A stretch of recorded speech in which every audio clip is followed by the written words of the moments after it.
7. This series has been stellar. It's win or go home. Denver just outworking the hustle plays. They can't miss. And I didn't see this coming at all, the way this series has gone. It's been an offensive explosion for the Nuggets in that third quarter. Everything going right. Denver dominates Game 7, and it's on to the second round for the Nuggets. Good all the way around for Denver. We got to focus in, though, on a guy by the name of Russell Westbrook, because he's been something the last couple of games. There's Nikola. He's always something. After Game 1, Russ had an interesting take on his role on the team. My job is to be able to be the low man and find ways to keep my leg up. It just kind of mess things up when you get in there. So, yeah, that's something like jumps the route there, gives it to Aaron Gordon for the slam. So making his presence felt, and then misses the foul shot. But look at him, beats everyone to the ball and puts it back in. Emotion, intensity, he's always done that. And then there he goes, steals another one. 36 years old, still bouncy, hanging on the rim a little there. And then he does it again, and he's going to get a little bit more hang time on the rim. Yeah, on the trapeze. He gets a T, but it doesn't matter at this point. They're up by 30-something points. Here's what it sounded like on the Nuggets Broadcast Network. Look out below. There he goes again. That's going to be a technical foul, and Westbrook doesn't care. The only people he's not yelling at is the announcers. Russ, fourth player ever with 15 points, 5 assists, 5 rebounds, and 5 steals in a Game 7. Here he is reiterating his role. My job for this team is to bring my energy, bring my competitive spirit, nature, whatever that may be. I think I told y'all this after Game 1. Excuse my language for my kids at home, but to go in and it up. And that's what I did.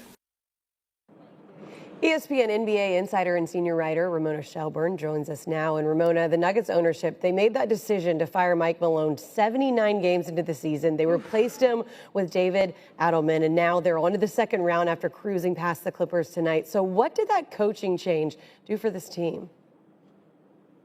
You know, I was talking to a Nuggets executive before the game, and he said, I don't think we're here in this Game 7 if we don't make that change. And when I talked to Nikola Jokic afterwards, I said, you said afterwards when they made that change, he was standing there in Sacramento for the first game under David Adelman, and he said, when ownership makes a change like that, they do it to give us a jolt. He goes, they got exactly what they wanted out of that change, because the Nuggets have really found themselves in this series. Sometimes, I know it was a 7-game series, they lost a couple of games big, but this game here, Game 7 at home, was their best game since David Adelman has taken over. And you head right into Oklahoma City, where you're playing a 68-win team. Ramon, you mentioned it. It was kind of a back-and-forth series, some of them a little bit lopsided, but tonight, lopsided as well, because the Clippers, they just fell flat in this deciding game. How was Kawhi Leonard responding to such a disappointing end of the season for his team? Well, listen, Kawhi said at the beginning of the year his goal was to make it to the end of the year healthy. And that sounds simple, but for Kawhi Leonard, that is everything, because he has always gotten hurt at the wrong times. They've had playoff runs where he gets hurt in the middle of the series, or he's trying to be healthy as he heads into the end of the year. And this year he finally did make it here healthy at the end of the season. He's not going into the offseason trying to rehab something or having another surgery, but he said, I'm still thinking about this loss, even though he's proud of the fact that he's here, but he's still thinking about the loss, and that's really not, their goal was not to lose in the first round of the playoffs, even though, quite frankly, they lost Paul George as a free agent. Nobody really gave them much of a chance this year. So for them to have the kind of finish they did to the year and close it out, even though they lose in 7 here, is a pretty good end to the year. Yeah, it's always hard to lose, but especially in a Game 7, the way that they did, such a blowout fashion there. Ramona Shelburne joining us with the latest here on SportsCenter. Ramona, thanks. The baseball. With James Harden, these Game 7s, Q and Ocho, but it didn't go well. He's now lost Game 7 with 4 different teams. Tonight, he was 2 of 8 for 7 points. With Philly, he lost to the Celtics, going 3 of 11, 9 points in 41 minutes. With Brooklyn, he lost to the Bucks, going 5 of 17, 29%. And with Houston, he lost to the Warriors, going 12 of 29. He did have 32 points, but it took him 29 shots to get it. I didn't think he was nearly aggressive tonight as he was in Game 6, Q, and it showed. What was he, 2 of 8, 1 of 4, 2 of 2 from the free throw line? He did have 13 assists, but they needed a Herculean effort. They needed him and Kawhi to play like they played in Game 6 in order to get them over the hump on the road in Game 7, and that didn't happen. What did you see that said, you know what, the Clippers just not where I think they should be right now? Mm-hmm. Q.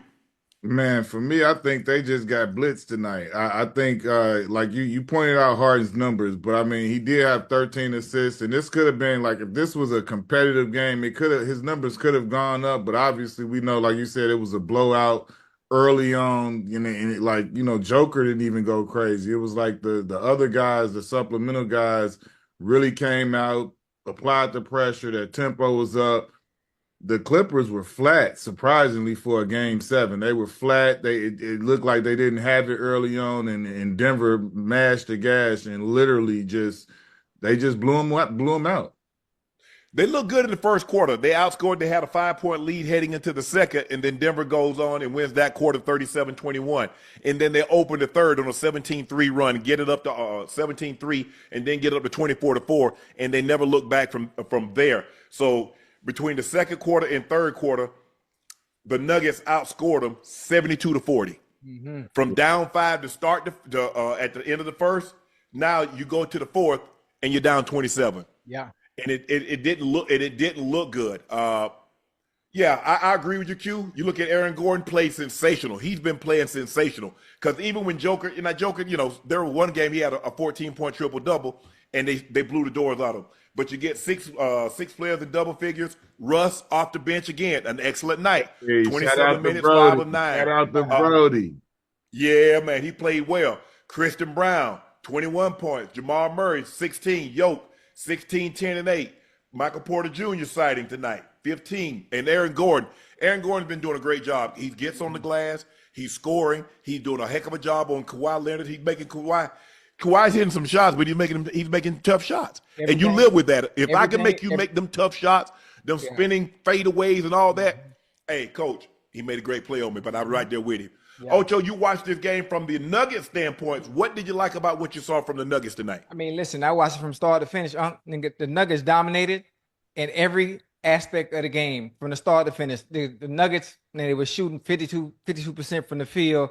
They out-assisted the Clippers 24-16. They controlled the tempo. They had much more want to for it to be a Game 7. It seemed like the Clippers was flat. Like Q said, you got to want to be there. You got to want to play. Obviously, you got to win or you go home. They had no type of reassurance, like they really wanted to be there anyway. Michael Porter Jr. delivered a two-way masterpiece out there. Man, he had 15, 6-11 shooting, and 6 rebounds. But also the bench. Joker did his thing. Aaron Gordon did his thing. Westbrook brought energy. He only scored 9 points, but he brought energy. No, he had 16. Oh, he had 16? 5 of 9. Yeah, he had 16 points. 5 of 9 was 16. The bench did well too. But Westbrook energy though, But that do something for a team, man. When he coming in, he might have got a tech, but man, that was intentional. What y'all talking about? That was intentional.